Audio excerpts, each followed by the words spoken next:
Hello, જાગૃત આવાસમાં તમારું સ્વાગત છે. મારું નામ છે ચિંતન અખાણી અને આજે આપણે જે દ્વિચલ જે સુરેખ સમીકરણ યુગ્મ છે એનું આગળનું શીખવાના છીએ. જે સૌથી ઇમ્પોર્ટન્ટ છે, જે 10મા ધોરણમાં પૂછાય છે, આદેશની રીત અને લોપની રીત છે. એ બંને વસ્તુ આપણે શીખીશું, જેના કારણે તમને લોકોને મજા આવશે. ઓકે, તો સૌથી પહેલા આપણે તમારા આગળના લેક્ચર જોવાના બાકી હોય તો સરસ મજાનું મેં એક પ્લેલિસ્ટ બનાવ્યું છે અને પ્લેલિસ્ટની લિંક હું નીચે ડિસ્ક્રિપ્શન બોક્સમાં મૂકી દઉં છું. તમારા આગળના વિડીયોઝ જોવા હોય તો તમે લોકો જોઈ શકો છો. એની સાથે સાથે જો તમારે ફ્રી ઓફ કોસ્ટ મટીરિયલ જોઈતું હોય તો આપણી વેબસાઇટની પણ લિંક છે બેટા, એમાં તમે લિંક પણ નીચે મૂકેલી છે ડિસ્ક્રિપ્શન બોક્સમાં. તો વેબસાઇટ પણ તમે લોકો ત્યાંથી મટીરિયલ લઈ શકો છો. અને અમારી સાથે જોડાવવું હોય તો આપણી વોટ્સએપ ચેનલ છે, એ વોટ્સએપ ચેનલમાં પણ તમે લોકો જોડાઈ શકો છો. ઠીક છે બેટા, એની લિંક પણ નીચે અવેલેબલ છે. હવે બેટા આપણે વાત કરશું આદેશની રીત. આજના લેક્ચરમાં આપણે લઈશું આદેશની રીત. બરોબર છે, બહુ સિમ્પલ પપલું આદેશની રીત જે છે એ આપણે લોકો લઈશું. બરાબર, ચલો ડાયરેક્ટ આપણે એક્ઝામ્પલ જ લઈએ, જેના કારણે આપણા લોકોને મજા આવે. જો અહીંયા આગળ છે એક સમીકરણ, પહેલું યુગ્મ જે છે અહીંયા લખેલું છે બેટા x વત્તા y બરાબર 14 અને x માઇનસ y બરાબર 4. આદેશની રીત મતલબ શું?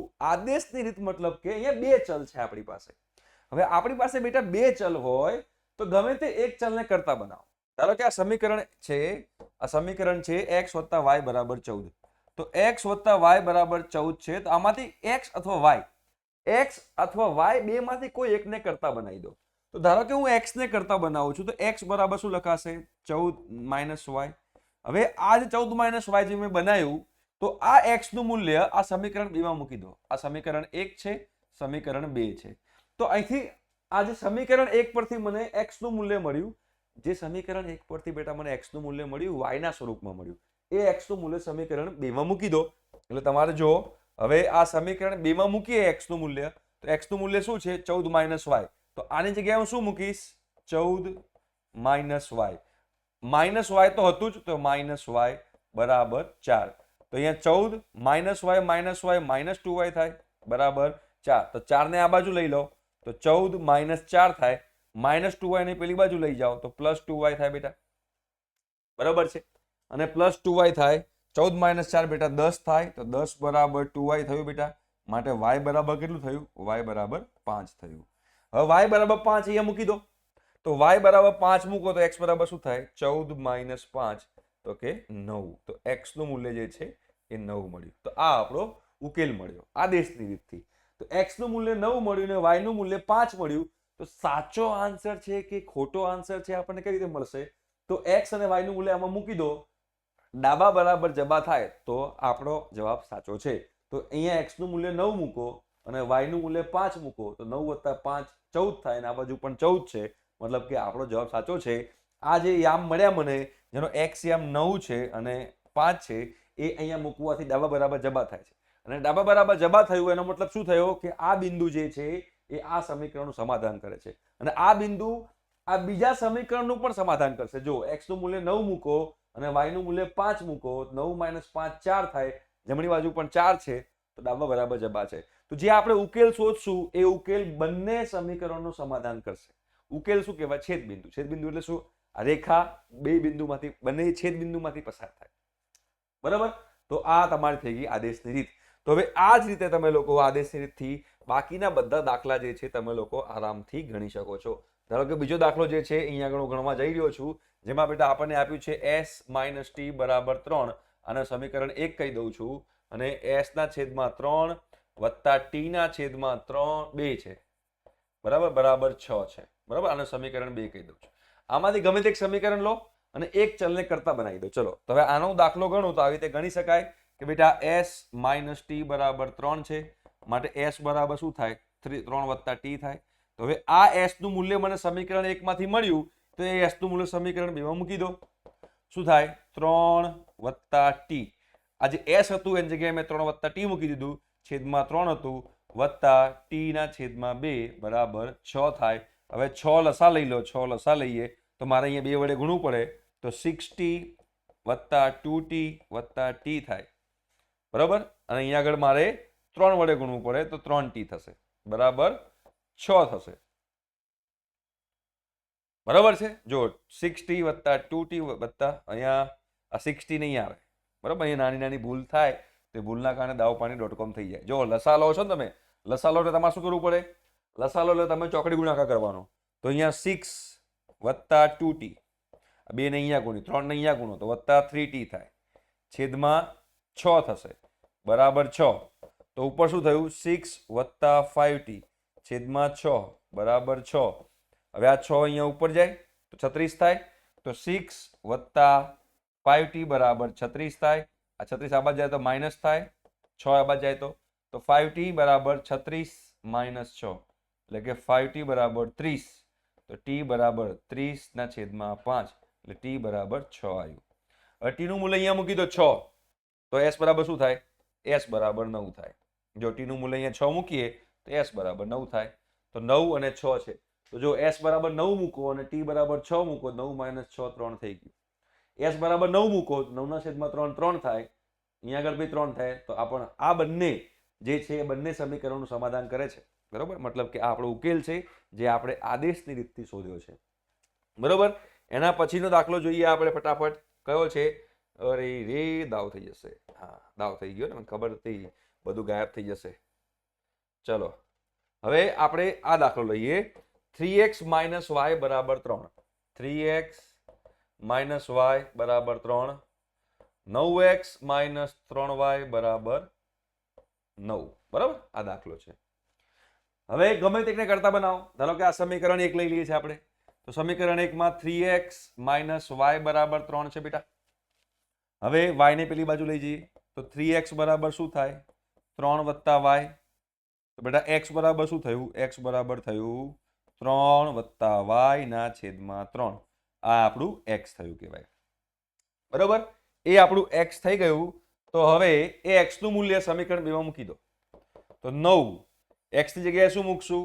3 વત્તા y ના છેદમાં 3 માઇનસ 3y બરાબર 9. હવે 3 3 9 થાય, 3 ને અંદર ગુણો તો 9 બરાબર વત્તા 3y માઇનસ 3y બરાબર 9. જો 3y કેન્સલ થઈ ગયા તો 9 બરાબર 9. તો જો અહીંયા તમને ખબર પડે તો તમને લોકોને આઈડિયા આવે. 9 બરાબર 9 આવ્યો, y ની વેલ્યુ અહીંયા મળી જ નહીં આપણને. 9 બરાબર 9 આવ્યું. 9 બરાબર 9 તો સાચું જ છે. મતલબ કે તમે x y કોઈ પણ લો, હંમેશા 9 બરાબર 9 જ આવશે, કેમ કે આ બંને રેખા સંપાતી છે. જો તમે ચેક કરો, a1 ભાગ્યા a2 બરાબર b1 ભાગ્યા b2 બરાબર c1 ભાગ્યા c2 થાય છે. તો સંપાતી હોય તો અનંત ઉકેલ મળે, એટલે આવું આવ્યું. 9 બરાબર 9, 2 બરાબર 2, 4 બરાબર 4, 6 બરાબર 6. આવું કઈ ઊભું રહે તમારે સમજી જવાનું કે બે રેખાઓ સંપાતી છે. સંપાતી રેખાઓને કારણે અનંત ઉકેલ મળે, કહેવાનું કે આના અનંત ઉકેલ છે, બરાબર છે. તો હવે ચોથા નંબરનો દાખલો જુઓ બેટા. ચોથા નંબરનો દાખલો અહીંયા આગળ જોઈએ તો ચોથા નંબરનો દાખલો કંઈક આવું કહે છે. 0.2x વત્તા 0.3y બરાબર 1.3. જો આવો અઘરું પડતું હોય ને, પોઈન્ટ વાળું તો બધા 10 વડે ગુણી દેવાનું. આખા સમીકરણ 10 વડે ગુણી લો શું થાય? 2x વત્તા 3y બરાબર 13 થઈ જાય. જોયું? બધાને 10 વડે ગુણી લો એટલે આપણને ઈઝી પડે, પોઈન્ટ વાળું આપણને નડે નહીં, બરોબર છે. અહીંયા આગળ જો શું છે? 0.4x વત્તા 0.5y બરાબર 2.3 છે. તો એને બી 10 વડે ગુણી દો. તો એને તમે 10 વડે ગુણો તો શું થાય? 4x વત્તા 5y બરાબર 23, બરાબર થઈ જાય. હવે આદેશની રીત કરવી હોય તો આદેશની રીત કરવા માટે બેટા આપણે શું કરીશું? તો આદેશની રીત કરવા માટે આપણે આમાંથી પહેલા સમીકરણમાંથી x ને કરતા બનાવી દો. પહેલું જે સમીકરણ છે આ સમીકરણ નંબર 1 કહી દો, સમીકરણ નંબર 2 કહી દો, અને x ને કરતા બનાવીને x નું મૂલ્ય આમાં મૂકી દો. તો શું છે? જો 2x વત્તા 3y બરાબર 13 છે. તો 2x બરાબર શું થાય બેટા? 2x બરાબર થાય 13 માઇનસ 3y થાય, બરાબર. તો x બરાબર શું થયું બેટા? x બરાબર થયું 13 માઇનસ 3y ના છેદમાં 2. આ આપણું x નું મૂલ્ય થયું. હવે આ આપણું x નું મૂલ્ય થઈ ગયું તો એ x નું મૂલ્ય આની અંદર મૂકી દો. ચલો તો શું થશે? 4 કૌંસમાં શું આવશે? x. x એટલે 13 માઇનસ 3y ના છેદમાં 2 વત્તા 5y બરાબર 23, બરાબર. હવે અહીંયા આગળથી આપણને y નું મૂલ્ય મળશે. તો 2 દુ 4 થઈ જશે. ચલો 2 ની અંદર ગુણો. 13 દુ 26 માઇનસ 6y વત્તા 5y બરાબર 23. તો જો 26 માઇનસ 6y પ્લસ 5y તો માઇનસ y થાય બરાબર 23. 23 ને આ બાદ લાવો, y ને પેલી બાદ લઈ જાઓ, તો 26 માઇનસ 23 બરાબર પ્લસ y, તો 3 બરાબર y. એટલે y નું મૂલ્ય 3 આવ્યું. તો y નું મૂલ્ય 3 મૂકી દો, તો અહીંયા y નું મૂલ્ય 3 મૂકો શું થાય, તો મને x નું મૂલ્ય મળશે, x બરાબર 13, 3 તરી 9 થઈ જાય, ના છેદમાં 2 રે, 13 માઇનસ 9 4 ના છેદમાં 2 રે, એટલે કે 2. તો x નું મૂલ્ય થયું બેટા 2 અને y નું મૂલ્ય થયું 3. ચેક કરો કે બરોબર છે કે નહીં બરોબર છે. સમાધાન કરશે બંને સમીકરણો, આનું બી કરશે આનું બી કરશે, બંનેનું કરશે. તો પોઈન્ટ વાળો દાખલો આવે તો 10 વડે પહેલા ગુણી દેવાનું, કે સમીકરણ 1 ને 10 વડે ગુણી દો, સમીકરણ 2 ને 10 વડે ગુણી દો, તમારો બેડો પાર થઈ જાય. બરોબર છે. ચલો એના પછીનો દાખલો જે છે એ જોઈએ, 5મા નંબરનો દાખલો. એ પણ સિમ્પલ, પપલું, મજા આવી જાય એવો. શું છે 5મો દાખલો બેટા? જોઈએ આપણે. વર્ગમૂળમાં 2x છે વત્તા વર્ગમૂળમાં 3y છે બરાબર 0 છે, વર્ગમૂળમાં 3x છે માઇનસ વર્ગમૂળમાં 8y છે બરાબર 0 છે. તો આને બેટા હું સમીકરણ 1 કહી દઉં, આને હું સમીકરણ 2 કહી દઉં. ચાલે? બિલકુલ ચાલે. ચલો હવે આપણે અહીંયા આગળ શું કરશું, આમાંથી x ને કરતા બનાવો, તો વર્ગમૂળમાં 2x બરાબર માઇનસ વર્ગમૂળમાં 3y થાય. તો x બરાબર શું થયું, માઇનસ વર્ગમૂળમાં 3 અપોન વર્ગમૂળમાં 2y. આ મારી x નું મૂલ્ય આવ્યું. આ જે x નું મૂલ્ય છે આમાં મૂકી દો, શું થશે, વર્ગમૂળમાં 3 ગુણ્યા x. x છે તો x ની જગ્યાએ શું મૂકીશું, x ની જગ્યાએ શું મૂકીશ, જો x ની જગ્યાએ શું મૂકીશ, માઇનસ વર્ગમૂળમાં 3 વર્ગમૂળમાં 2y.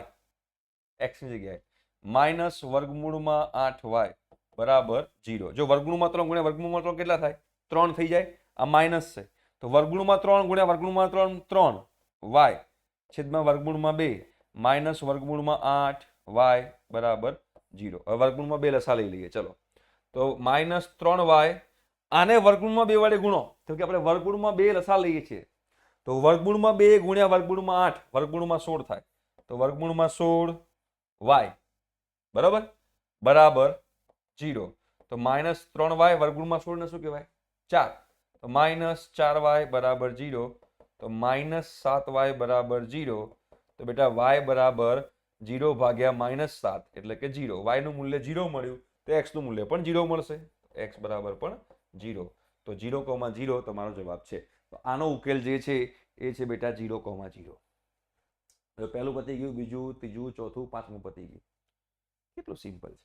છઠ્ઠું શોધીએ. ચલો ઓકે, છઠ્ઠું શોધવાનો પ્રયત્ન કરીએ. બેટા સિમ્પલ જ છે, કશું અઘરું નથી, ગભરાવાની જરૂર નથી. ચાલો શાબાશ, છઠ્ઠું શોધીએ આપણે. શું છે, 3x ના છેદમાં 2 માઇનસ 5y ના છેદમાં 3 બરાબર -2 છે બરાબર. અહીંયા આગળ x ના છેદમાં 3 અને પ્લસ y ના છેદમાં 2 બરોબર છે બરાબર 13 ના છેદમાં 6 છે.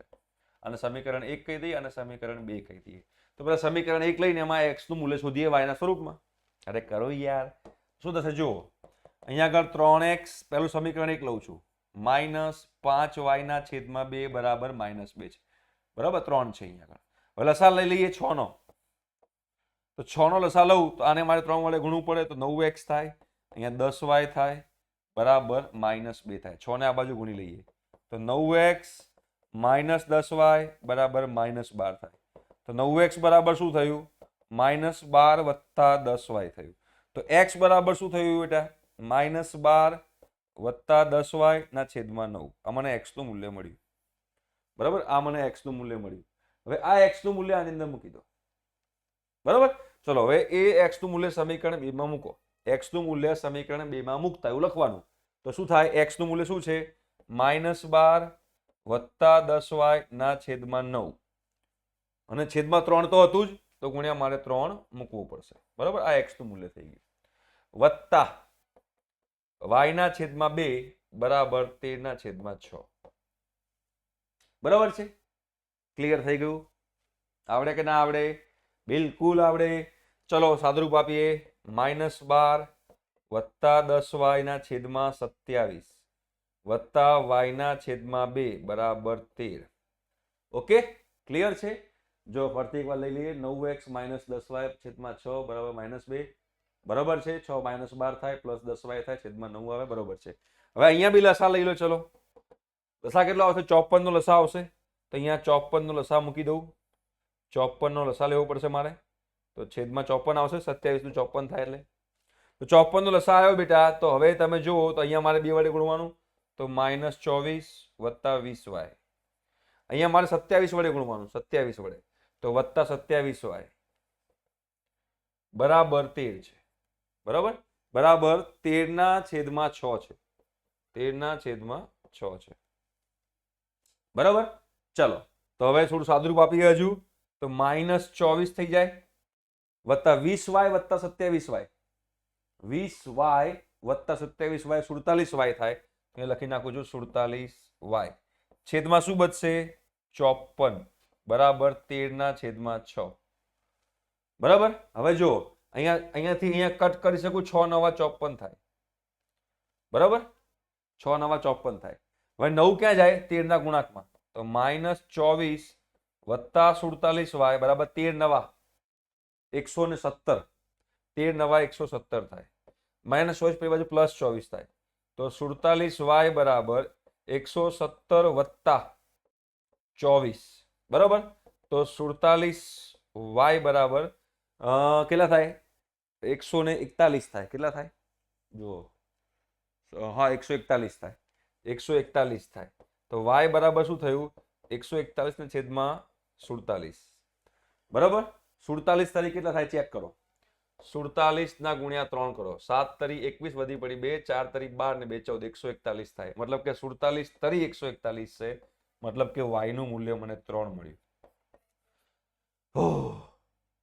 ચલો, y નું મૂલ્ય મને 3 મળ્યું, તો 10 તરી 30 થાય, 30 માંથી 12 જાય તો 18 રહે, 18 ભાગ્યા 9 2 થાય. તો અહીંયા y નું મૂલ્ય મૂકી દો 3, તો શું થાય? x બરાબર -12 વત્તા 30 ના છેદમાં 9, -12 વત્તા 30 18 ના છેદમાં 9 એટલે કે 2.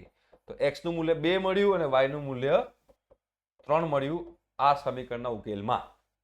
બરાબર છે, તો x નું મૂલ્ય 2 મળ્યું, y નું મૂલ્ય 3 મળ્યું. સાચો આન્સર છે આપણો આ. તો જો મેં બધા દાખલા જે છે મેં આદેશની રીતથી કર્યા, તો આઈ હોપ સો કે તમને લોકોને ખબર પડી હશે કે આદેશની રીતથી કેવી રીતે થાય છે, આવડી ગયું હશે. ઠીક છે, તો આજના લેક્ચરમાં આટલું રાખીએ છીએ. નેક્સ્ટ લેક્ચરમાં બીજા આપણે આદેશની રીતથી દાખલા ગણીશું, તેના માટે તમારે આવવું પડશે નેક્સ્ટ લેક્ચરમાં. ઠીક છે, thank you so much, by.